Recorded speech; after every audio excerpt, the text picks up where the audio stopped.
Thank you for tuning in to Naijha Speaks. This is Naijha Wright-brown, co-owner of the Land of Kush Vegan Soul Bistro in Baltimore and executive director of the Black Vegetarian Society in Maryland. We're talking about where do Black veg and Black vegans of the world unite? Well, our guest today is going to tell us that because he has a Facebook group and he says Black veg and vegans unite on his page all the time. So today we are going to speak with Jordan Brown. And no, he's not my husband. We all know I'm married to Gregory Brown. So Jordan, thank you for coming on. Tell us a little bit about yourself. Well, thank you for inviting me, Naijha. I mean, I know you've been a member of my group for years, and I met. It's funny. I met Greg before. Didn't meet you before. We were at the same event on Capitol Hill. What event was that? There is a bipartisan, and to say Capitol Hill and bipartisan seems like an oxymoron, but there's a bipartisan Capitol Hill vegan group of Republicans, Democrats, and Independents. What? That was who sponsored that event that we were at. Cory Booker is a vegan, but there's also some Republican members of Congress. So, and at that time, it was, I want to say 2000, maybe 2018, 2017, and he was kicking around running for president at the time. And one of the issues that his people were talking about is that they were going to talk about environmental justice, health in the community, that kind of thing. So I met Greg then, and we were probably at the same event, but we didn't meet each other, and we sort of interconnect all the time online. So right, I've been following your group, and let's show the folks what group we're talking about here. Again, it's Black Vegetarians and Black Vegans of the World Unite. Over 7,000 members listed. You founded in 2008. And Jordan, I think you got a feedback there. If you have, you can lower the volume on something because I can hear myself. Hold on. Is that better? Yeah, that's great. It's a fabulous page because I was following it, I guess since you started, because we started Land of Kush, the vending and those small community events in 2007, 2008. And this is actually the first group that I started following. And why? Because you're uniting everyone. You're uniting vegetarians and vegans, Black and around the world. So tell us a little bit about your story. Why did you become vegan? Well, it's funny. There was a video that you and Greg did a little while ago. It was I forgot who did it. Peter might have done it or somebody. I think it's Mercy for Animals. Right. Mercy for Animals. Right. And Greg was the only guy that said how he became a vegan, pretty much the way I became a vegan. And I think Greg mentioned that he read the autobiography of Malcolm X. Yes. I read the autobiography of Malcolm X when I was 14. I decided that I was going to stop eating pork. The reason I love my late mother, one of the many reasons why I love my late mother, at 14 years old, instead of saying, boy, you ain't nobody not going to eat pork in my house, my mother just started buying me beef stuff. So it was a progression because when I think I was about 19 years old, and I was working as a disc jockey in Pittsburgh, and I got fired from the job, but it was a really toxic experience, and I shot up in weight. And I always found that when I ate less meat, I felt better, and I figured, maybe I'll just do this to stop to lose some weight, and then I just felt better. So I thought I was nuts because, as we all know, if you don't eat meat, you're going to die. And I didn't die, and I felt better. So I decided then that I was going to be a vegetarian, and that progressed to becoming a vegan. Awesome. What is your daily inspiration, your discipline or motivation in this lifestyle? I'm really the thing that has been bothering me about people in general, but people of color in specifics, is the amount of stress that we have. And the reason that I think stress is such a killer is that with stress, it's really, really an unconscious kind of thing. It's not, when you're stressed out, you got three responses. You either run, fight, or you hide. Now, if you hide, you understand that response. But the real problem, I think, is that when you're a person that's a fighter, you BS yourself that your stress isn't real because I can handle it. And I realize now with stress, you can't handle it. So seeing how the change has been on the planet in the last year, and we all can see it, now that people are starting to come out and be on the streets again and take off masks. But you notice just how stressed out the world is, not just America, but stressed out the world is. So I just think that with us as people, as human beings in general, that we are under so much stress and it's killing us. Stress was only designed, we were only wired that stress was a line's coming. All right, I'm going to shut down all my body functions so I can get away from the line, or I'm going to fight the line, or I'm going to hide from the line. But now we stressed out about everything. We stressed out about our jobs. We stressed out about our kids. We stressed out about our relationship. We driving down the street. We stressed out because somebody got in the wrong lane. We never turn off the stress. How does that relate to diet? Well, if you're eating a bad diet, I think that sort of fuels that, and we sort of get addicted. We get addicted to thinking that our life should be in pain, and I really don't think that we should be in pain. Right. I think that starts, the first start, getting back to Malcolm X, is that the thing that impressed me about Malcolm was his discipline about eating. And somehow the 14-year-old me sort of figured out, if I can discipline this, that in the rest of my life, I can discipline other things. Yeah, and it's funny that you say that. One, stress is a silent killer. People don't really realize that. It is a silent killer. And then two, if you're consuming animals and animal byproducts, you're consuming the stress that they're taking in when they're going through the trauma and the slaughterhouses and getting to the slaughter. And all of that stress and trauma that they're dealing with, you're consuming that as a person. So on top of your environmental, your external, the internal stresses of consuming animals is getting to you. That's why we need not to do that at all. And right, and then and when you see how those slaughterhouses are done, and that the stress the animals under, but see, there's the other stress that we don't talk about.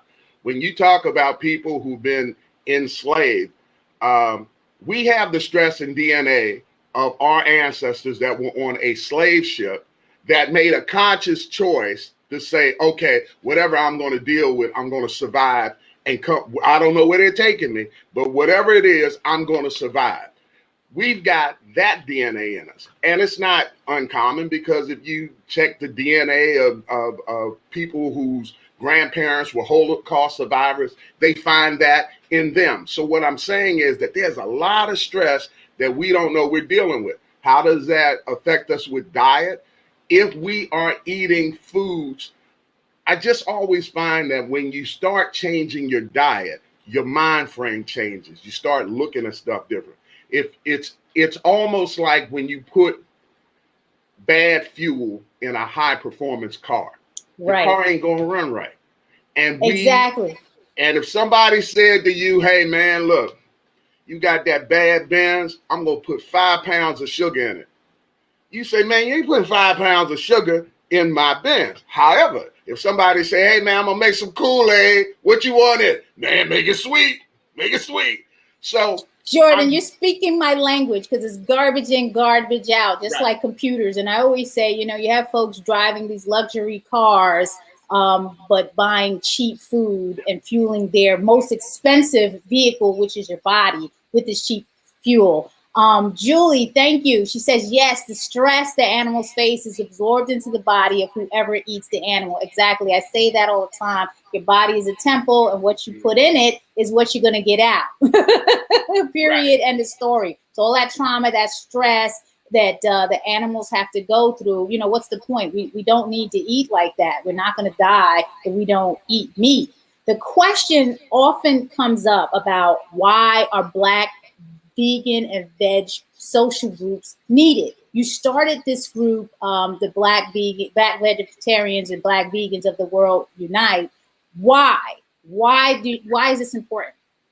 Well, here's what happened. I would have friends of mine who were transitioning into eating healthy, and the argument was, at one time, long ago in a galaxy far away, if you became a vegan, you were really limited if you were Black. Why? Because all you had, it was usually white vegans, and it was brown rice and vegetables, and that was pretty much it. But then I started finding recipes on my own, and then also start finding recipes where people could transition, because a lot of times people, as you know, owning a restaurant, what people think of as meat is actually taste. So if you season foods properly and you find other things that can substitute for a meat texture, people really don't miss that. And that's where they get amazed at. And if you think about before the 1950s, you had, in most places in America, meat was like something that they ate once a week. I mean, I had a great Uncle Dave who lived to be 109. You know, them cats would have a farm. They had a hog. They feed him for a long time. They slaughtered him. They knew what they were feeding the hog. That was it. But they weren't eating meat every day because you had to stretch it out. And if you think about when you were a kid, a lot of times people would have a pot of beans and they'd have some fat back in it to give it a meat flavor, and that was it. So I started the group to just have recipes in to just share with people, because a lot of times people say, hey, you know, I would want to be a vegan, but, you know, I don't know what to cook. So, and that's what started it. And then I have a background working in news. So I would see other stories that were interrelated to being a vegan. And then the other thing that sort of got me was this, that with the internet, we are no longer limited by geographical locations. However, what I find is that groups don't interconnect. So I'm a member of groups vegan groups in Australia, Africa, the UK. So to share the information that you get, I think it just strengthens people, strengthens their resolve, and strengthens their knowledge. And every group is different. I was having a conversation with someone one time, and you know, the conversation was around like, why Black this, why Black that? Isn't one enough? And it's like, no, everyone has their unique selling proposition or their unique style and way of doing things. So we need more of it. We need more of it. And scrolling through your Facebook page, and again, folks, it's Black Vegetarians and Black Vegans of the World Unite. You have tons and tons of recipes and videos and how to and all this great information. And that's what I liked about it so much. And you're the person controlling it. There's not a lot of you know, dialogue going on or a room for debates in some groups. So and why is that? Why do you keep it this way? Well, here's the thing. Originally, I had it open, but when I had it open, there was a lot of spam. So I would be doing something else and I would get a spam call. You know, some guy posts something that, you know, I got a cure for herpes. Call his phone number with Dr. Zoom or something like that. So I find that if I have control over it, like I said, I came from media. I worked at Disney, ABC. I even worked for Fox News. Don't ask why. But it's an experience. I need to connect with you to get my skills up. But no, I just figured that there was that in news you have to have what I was taught was journalistic integrity. and if, because of the internet, because of the power that the internet gives you, you can be a one-man army and do that. And I found it was easier for me to just do what I was doing, research stories, put the stories in there, because I knew what the frame of reference was that I was trying to show, and to show the interconnection. So that's why I do it myself. You're doing an amazing job. How do you build your community on this page? What do you do? How do you outreach? How do you get people to sign up? And can you talk a little bit about the different country of members that are on your page? Do you know about the different cultures, and can you speak to it? Well, it's funny because I think of the old movie Field of Dreams. If you build it, they will come. I had no idea. Now, look, I'm not going to tell you in July 2008, when I start posting stuff online, that I had this vision that this would work out like this. I really didn't. I was just posting stuff. I post recipes, and then I'd see a story and post something else, and post something else. You said it was by accident, this page. It was by, I mean, yeah. It was, I would run across something and say, okay, oh man, that's nice. I'd like to share it with somebody. I used to have an email blast. I'd email something to folks, and that gets sort of toxic after a while, because who wants to get 2 tons of email? I say, okay, I'll post it. Maybe somebody pick it up, whatever. It wasn't, no monetary concerns, no world domination, nothing. It was just that I wanted to post the information. People start picking it up. I mean, this is going to sound nuts. I have a lot of members who are in Cambodia, Vietnam, Thailand, and the Philippines. I've got members in every country of the world and continent except Antarctica. And why is that? Why not? And that's amazing. That people see the information. Okay, if I post something in another group, somebody reads it. Let's say, okay, I'm in a vegan group in Australia. I share something in there. They read it and say, oh, fine. And then, as we all do, we say, okay, if somebody posts a lot, hey, who is that guy? Okay, I'll go back to his profile page. Oh, he's an interesting profile page. Oh, he does this. I'll follow that. So I just think that, once again, going back to what I learned in news, if good journalism is that you put out a product that people feel a certain kind of comfort zone with, and they feel they feel that you have a certain kind of integrity. And that was what I wanted to have with the page. Do I sell stuff? Yeah, I sell stuff. But it's I'm not, nowadays you get somebody who wants you to be an influencer, and you look at what they're talking about, and it's, snake oil or something like that. But you want to keep, as I want to do in my own life, I want to have a certain kind of integrity. And I wanted that integrity to be on the page.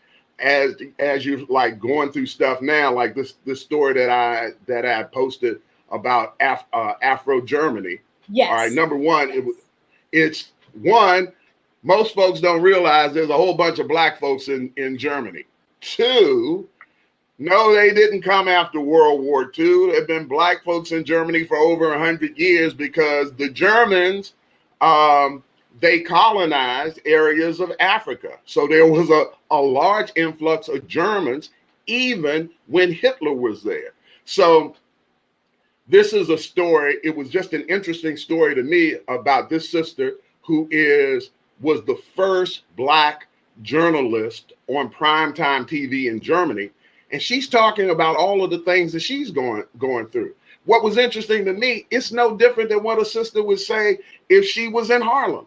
Wow. The same kind of, but if we don't see an interconnection of what's going on in the diaspora, you think your problem is just your problem individually. You think your troubles are just yours, and then you don't see a wider structure and say, it ain't just in the United States. People are a little flaky everywhere else too. Yes, exactly. And I'm glad that's why I stopped at this article because I looked at it the other day and I was like, yeah, man, you covering a lot of stuff on here. What are your thoughts about the Black veg and the food justice movement in the world today? You give it a worldwide perspective of what's going on with the movement and food justice. All right, here's a perfect example of what I was saying about we have an internet that interconnects us, but there is a lack of communication. There are a lot of Black farm groups on Facebook. One activist that I met a few years ago was Lee Penniman, who has a farm in upstate New York where she trains urban farmers. Now, there has been an urban farm movement in the United States that people really don't interconnect with. There's something in DC. There's in New York, people have had food gardens for years. I think in Oakland, Elaine Brown, who was former chairman of the Black Panther Party, she has a group where brothers who've gotten out of jail have an urban farm situation. There's a sister in Atlanta.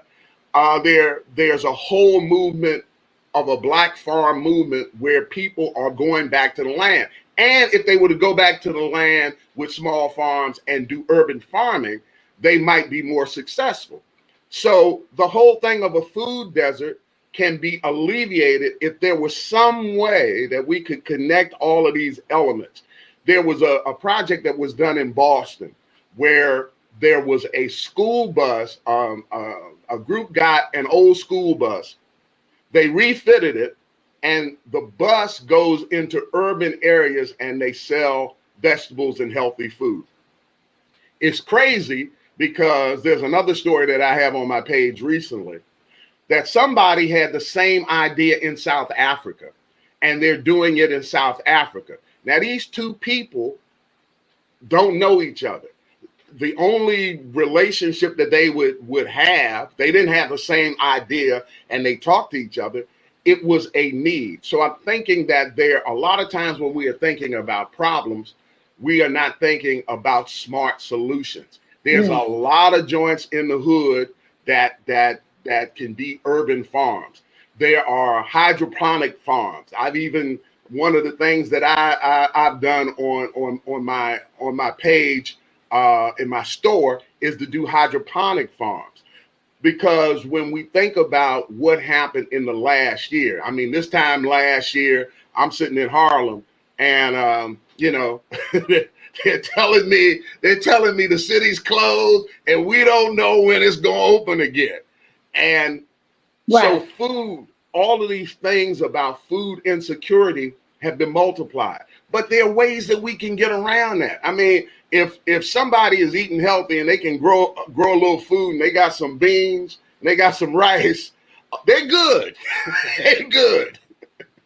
This is amazing. I had on the show a few weeks ago the Black Church Food Security Network, and we discussed the land that farmers had at one time being, like 15 million acres, and now it's down to like 1 million acres. And, they're trying to compile this list of all the Black farmers that are across the United States or even the world, possibly. They're trying to get all this information. So what you're speaking of, trying to band everyone together, this is something that is always in the back of my mind. You have people working in silos. How can you collaborate? Because it's strength in numbers. So, it's maybe a discussion that we can have offline, about some things. I'm from New York too, so I know Harlem and the Bronx. I know you're Bronx, girl.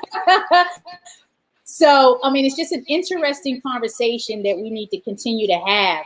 Are you familiar with Black Vegans Today and Dr. Noel? I've heard Dr. Noel's name, and I think but I'm not really. I've seen Black Vegans Today, but it's not something that I would be following every day or know about.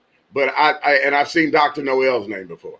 Okay. And see, again, this is off topic that we really need to band across areas and come together and, pick like top three, top five issues we need to address and see how we as a collective can bring people together to address those issues. And the goal is pivoting to the plant-based lifestyle. And how do we do that effectively and, quickly, I guess, Well, and it's funny. All right, in Harlem there is a group that teaches kids how to grow food. I forget off the top of my head.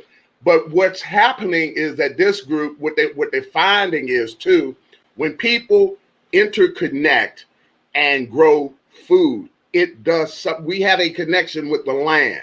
It is a spiritual connection because after we were hunter gatherers, we became farmers. So when kids see something growing, it does something for them. Yes. And in a lot of cases now, I think this Harlem group, they were able to use some space on top of a hospital, and they're growing food for the hospital. So Yes. there's so many ways that we can create healthy food situations, because what's going to happen is this: the cost of food and the food losing its potency has a lot to do with transportation. It's great that I can eat a kiwi, but that kiwi probably comes from somewhere in South America and it has to be flown. Okay, if it has to be flown, shipped, or whatever, we're talking about the environmental problem, about how we're messing up the climate. Right. So we're going to have to think of more efficient ways to do things to save the planet. And then once again, it goes back to diet. So, the interactions in terms of what's happening in the Black community that ripple throughout the world. What do we need to do to make a healthier planet? And I think the first step is that each individual has to have a healthier life for themselves. Yes. So that's the start. I mean, that it starts with self. Yeah. Change always starts with self. Everyone's trying to change everyone else. Thank you for tuning in, Tom. Tom says we're getting more urban gardens in Chicago because there are large sections of land available mainly on the south and west side. Right. So our Chicago folks, let's get to work, and then also teach the children about composting and growing food. Right. Teach this in the schools. Exactly. But see, here's the thing.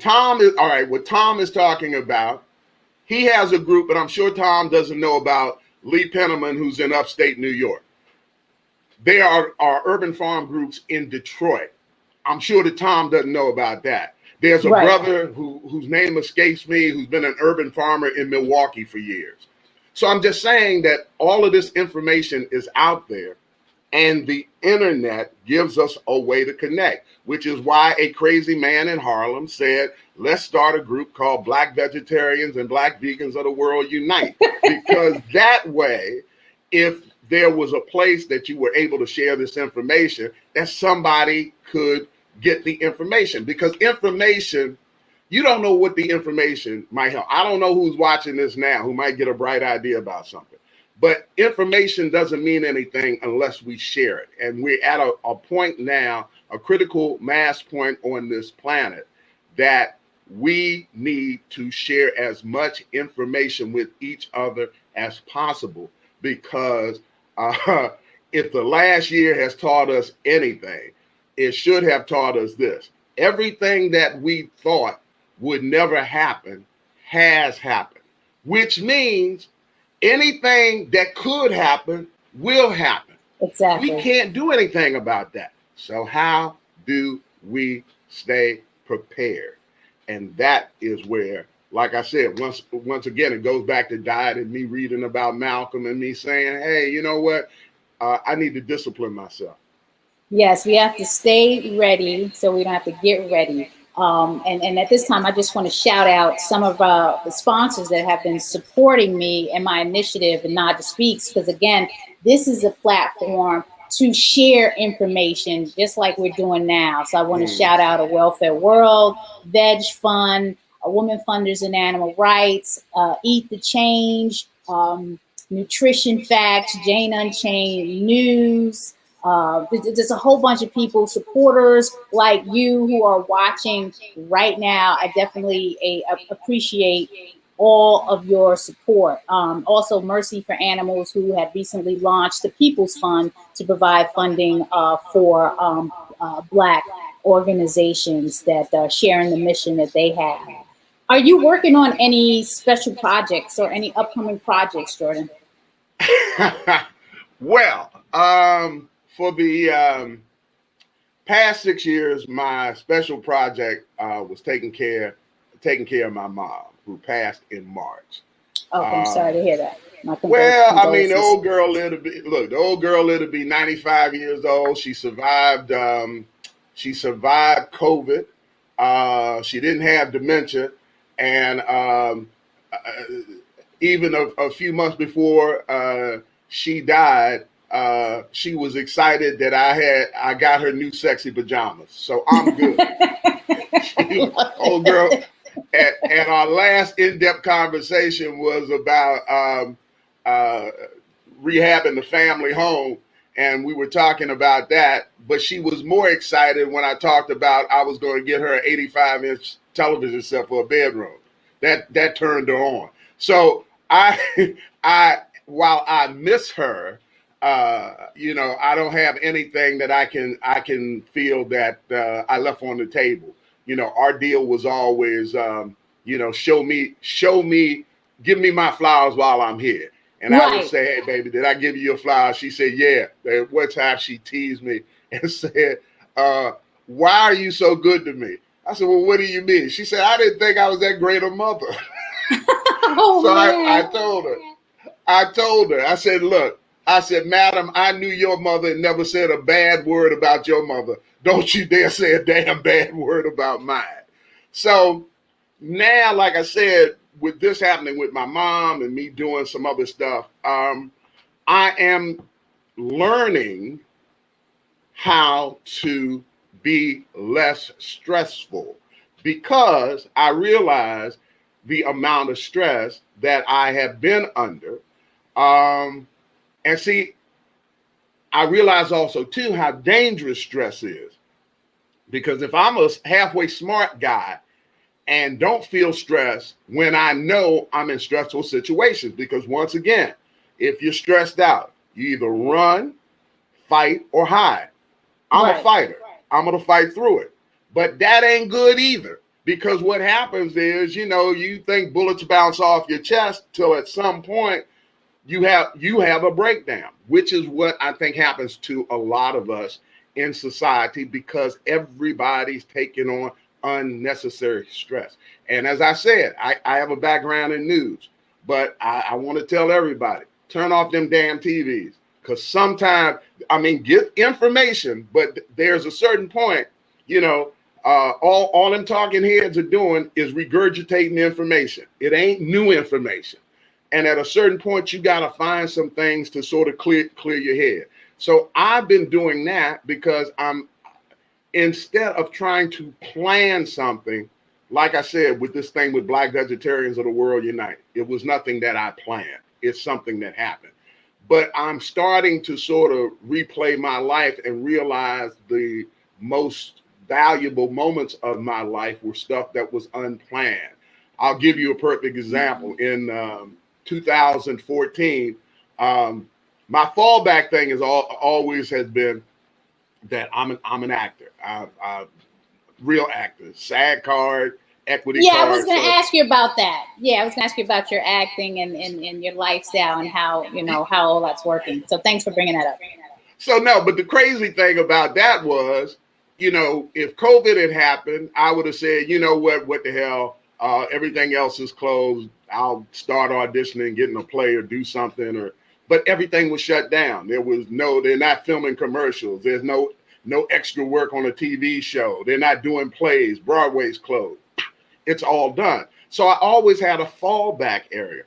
So about 2014, I get a call from a buddy of mine named David Porter. Now, David Porter is a name that probably sounds familiar to some people, but he and Isaac Hayes were the chief songwriters at Stax Records. They wrote Soul Man for Sam and Dave. They wrote for The Emotions, Carla Thomas.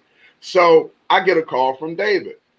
David said something crazy to me. He said, "Have you ever thought about working in the NBA?" And so I'm a smart ass. I said, "Look, man, I'm a little too old to be a point guard." He said, "No, I want you to listen to what I'm saying. And before you say no," because he knows me well enough, he said, "Before you say no, I want you to listen." Well, David had a friend named Lionel Hollins who was coming to the Brooklyn Nets to work as a coach. It was something that happened real quick. So he was looking for someone to be an executive assistant. That was nothing in nothing I'd ever done before or ever thought about doing. So David said, "Well, at least meet Lionel and his wife Angie." I met him. It was like an instant, it was like we instantly became friends. We instantly became close. It was like people that I had known forever. So I ended up working 2 years for the Brooklyn Nets as executive assistant to the head coach. Now, that was something I didn't plan. So right now in my life, I'm in a place, like I said, the only thing that I was ever thinking about was taking care of my mom. The only thing that was the only center of my mind, to make sure that I did everything for her. Now that that's gone. So instead of me coming up with an elaborate plan of taking over the world or doing something like that, I'm just chilling. And I think in the Bible, I think Jesus said something about be still and know. Okay. So right now I'm being still because I really don't know, but things will work themselves out because in my life, they've always worked themselves out. And to Anita's point, stress kills, and we don't want to stress ourselves out. So thank you for tuning in, Anita, and for that comment. And Tom is telling us about the dairy industry, spending millions in Black neighborhoods. Right. And we understand African Americans, for the most part, are lactose intolerant. Advertising plant-based diets would be more beneficial. So definitely a lot of work to do in that area. Do you want to leave us with any strong messages and tell the folks how we can best connect with you and your platform?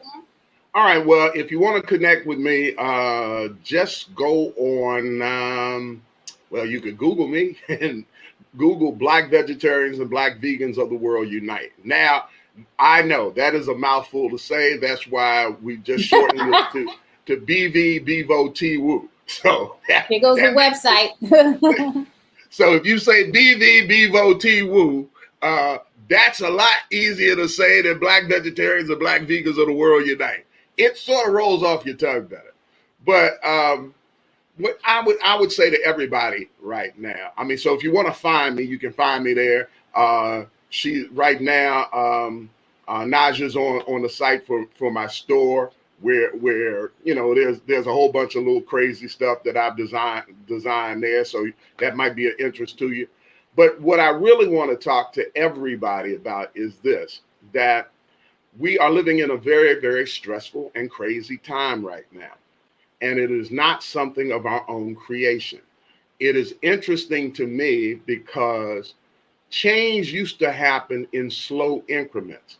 If you go on, if you Google a digital video of New York in 1910, some Swedish company had filmed it. Somebody's colorized it and put sound to it. But it's very interesting because in 1910, you see the transition from the 19th century to the early 20th century. So, but it wasn't a fast transition. You see in the streets in New York that people are still got horse and carriages. And what was really funny is that there is a rich white couple with a car and a chauffeur, and the chauffeur is a brother. So, but the change was a slow change. Look at what we've been through in the last year. In the last year, we have gone through instantaneous change. And we are not wired for that. That's causing a lot of stress with everybody. Okay, people are taking their mask off now. when we go out on the street, we all can feel the energy. I mean, sometimes you at a supermarket, you're in line, somebody flipping out in the line for no reason. There's a lot of stress and toxic stuff that's going on in all of us. I think in terms of stress, that is the biggest killer on the planet. It's interesting to me that BBC does a world news report every day at BBC Africa. It is interesting to see how the transition of diet and urban stress is causing in Africa the same things that would happen in Harlem. So do we have a control over the outside stuff? Can we control if Trump gonna run again or Joe Biden or anything else? No, but we can control ourselves. And I think a lot of times people get so hung up in the outside things that they can't control that they don't control their inner self. And I think as the 14-year-old me figured out, it starts with our diet. Do you have to wake up tomorrow morning and say, I'm throwing out all my pork chops and becoming a vegan? No. Maybe you start with one meatless day a week. Maybe you add more vegetables to whatever meat you're eating and then slowly transition. But I think with everybody right now, as us as individuals, as human beings, that we are at a very interesting point with the planet, because the planet Earth is almost like a big dog and we are fleas. And what has happened is, with big dogs and fleas, they tolerate it for a while they're sleeping, and they tolerate it until the fleas get too bad and the dog might jump on some water or they scratch real hard. Right now, planet Earth is scratching real hard. Yes. And I think that we have to find ways as individuals to at least be better in our own lives so our examples will help other people be better.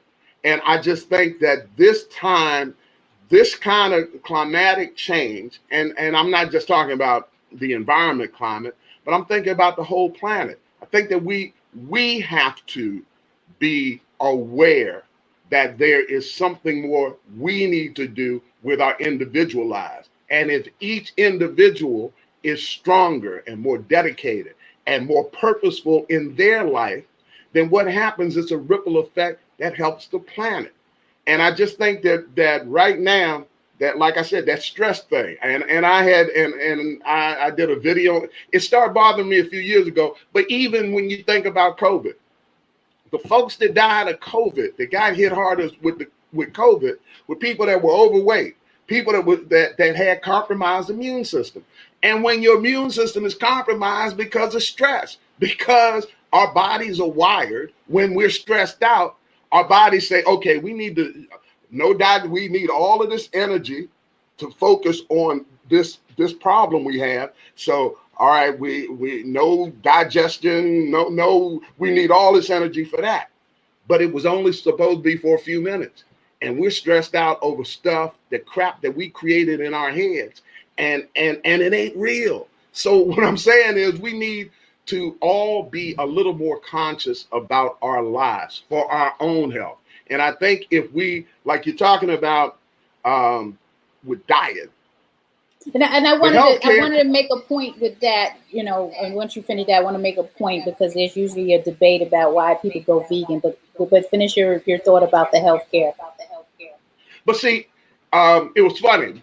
Years ago, when Obama was trying to put Obamacare through, they ran an interview of Teddy Kennedy, and Teddy Kennedy had been trying to push national health care like the whole time he was in the Senate. And he was saying that he said my colleagues in the Senate, when they talk about the cost of health care, do not understand that the cost of health care goes down the more we invest in prevention. Right. And if we invest in prevention, then you will not need to have people go on dialysis when they're 14 years old, or 15 years old. because dialysis was not created for that. Dialysis, so if we become better stewards of our bodies, then that brings down healthcare costs. But once again, it's something that in terms of taking responsibility, and most of us just don't want to take responsibility. It's easy to blame the Illuminati, the man, space aliens, or everything else, instead of looking at what we can control and trying to create a better lives for ourselves and our friends and family. Exactly. And then, moving the focus from the money being in the medicine. So that's another side of the story. So I wanted to just point out to Jordan Brown's point that when folks are going vegan, and if they're going vegan for the diet, opposed to expressing, okay, it's for the animals, because that's usually a conversation that happens in the community. Understand, if you are going vegan, whether it's for diet, environmental, or whatever, it is still going to contribute to reducing cruelty to animals. Right. And that's what we're trying to do.